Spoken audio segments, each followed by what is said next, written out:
organic, unpredictable, unknown, lovely, beautiful, a sense of fulfillment. This is part of the pleasures of life and not the chores of life. Coming up this morning on Daily Iowan TV, the LGBT community in Iowa City are gearing up for a history lesson. And with a new season of basketball, comes some new upgrades. We take a closer look at a fluctuating Iowa defense. And how two best friends became rivals on the soccer field this weekend. News all the way from Kinnick to the Old Capitol. You're watching Daily Iowan TV.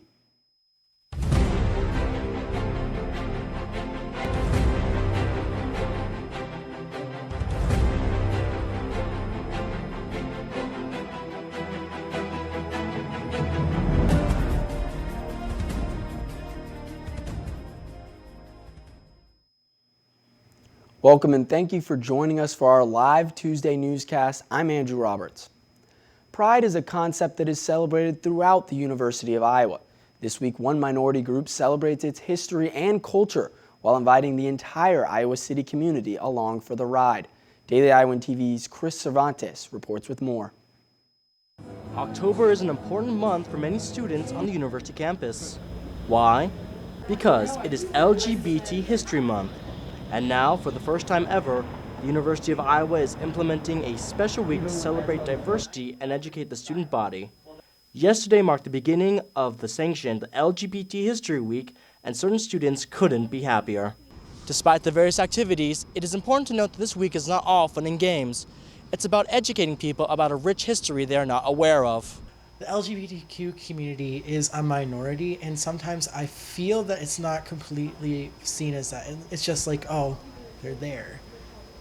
And as a part of that community, it just hurts sometimes to be ignored. So it's just good to be aware that we have a history and we have struggled as well as other minority groups. While we do live in sort of a progressive bubble that is Iowa City, it's important to remember that LGBT individuals across the nation are not as fortunate as us to live in such an accepting environment. So it's important to kind of remember where we've come from and the progress that we've made regarding LGBT rights and privileges and things like that. Last night's festivities included an open mic night at Java House, and there are no shortage of events throughout the week.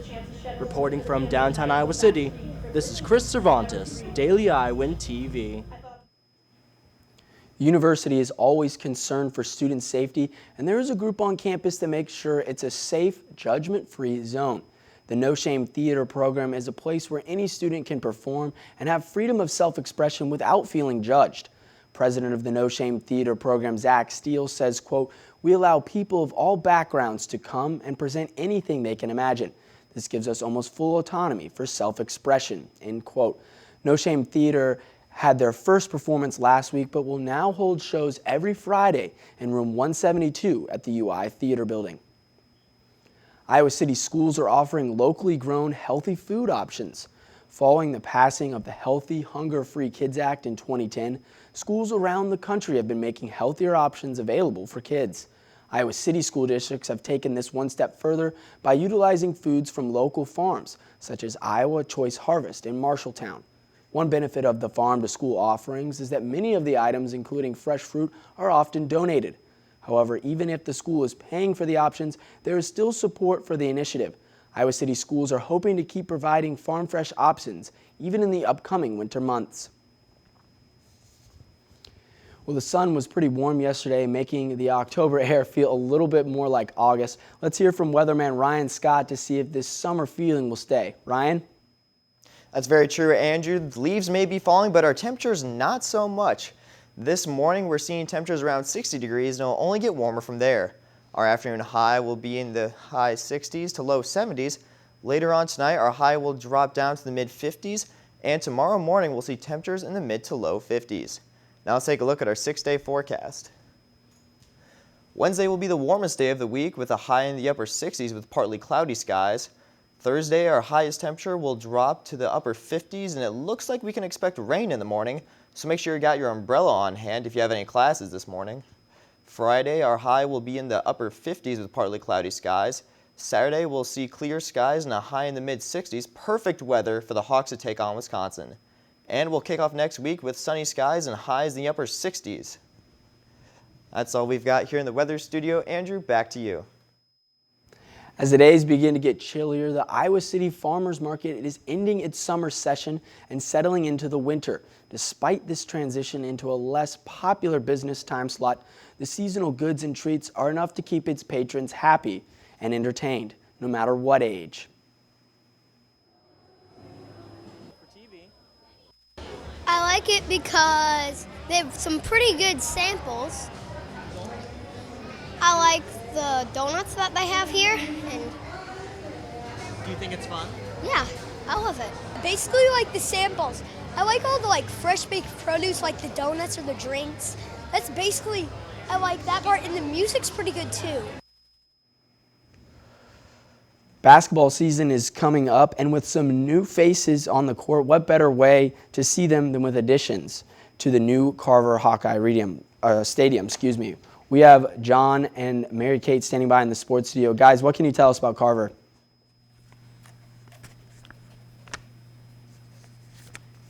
Carver looks great, and we're definitely very excited about basketball season. But the football game on Saturday, we did see some injuries, even though the offense did look great. That's right, Mary Kate. During the first half of the game on Saturday, tight end George Kittle came out with a foot injury, but he is back on the depth chart for Saturday against Wisconsin. Offensive lineman Cole Croston is not expected to play Saturday since he is not listed on the depth chart at all. Now, like we saw this weekend, Iowa football seems to have got some energy back. After back-to-back tough-nosed games on the road, we've seen some improvements, but we've also seen some things that they still need to work on.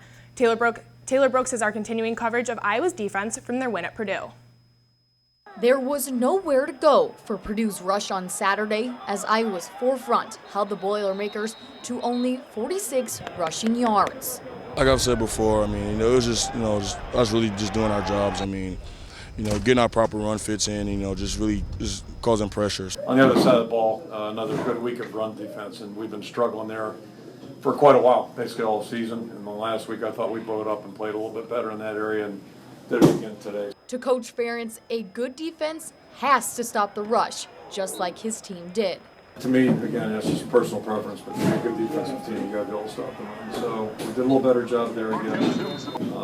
That's 2 weeks in a row we've done a good job. I think we're starting to understand the intensity you have to play the run.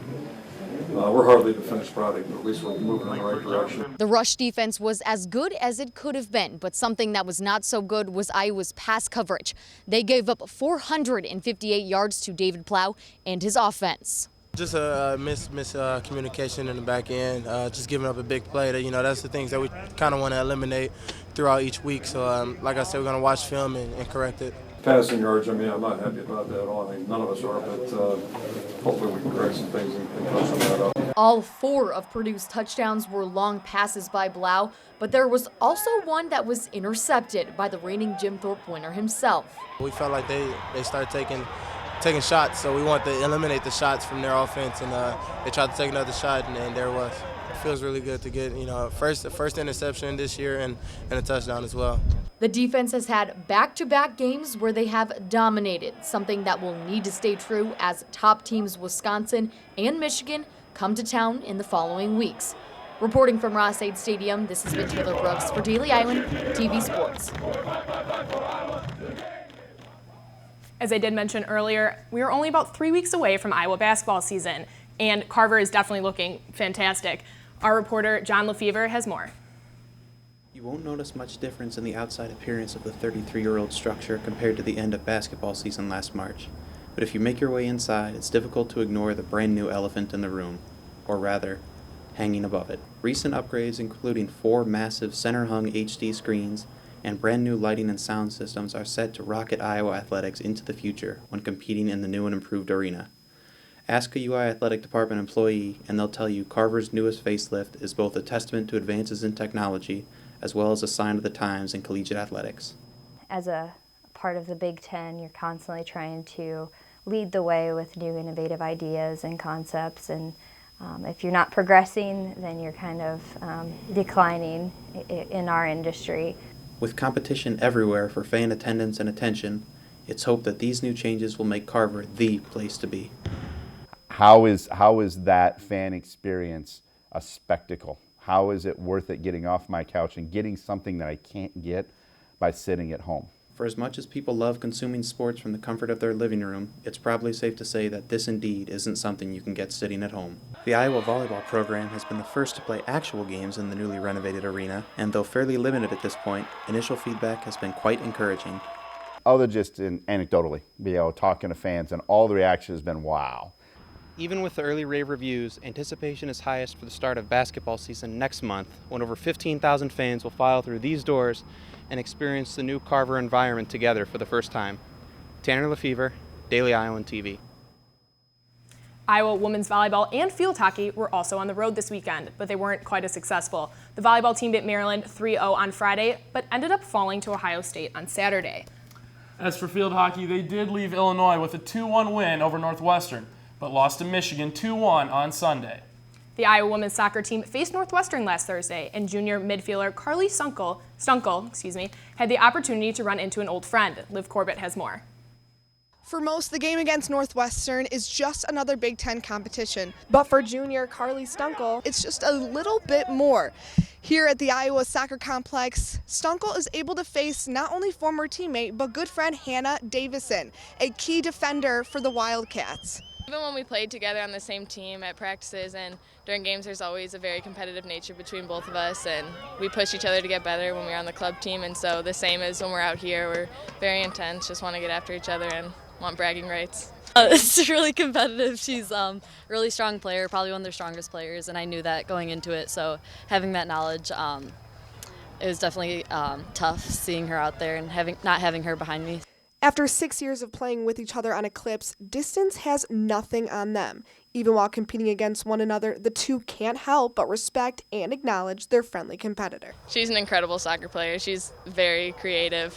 She's a very annoying player to mark because she's always thinking of something new, creative, and she's just very, very good player. She's the strongest player on the field, hands down. Any team you play, she's the most solid center back. Her size, her competitiveness. She's just really aggressive. She'll get to every ball. She's very quick for a center back, and she can clear out balls. She has great technical ability. So, she's just all around a great player. Playing against a former teammate can be difficult, but for Carly and Hannah, the anticipation only creates excitement.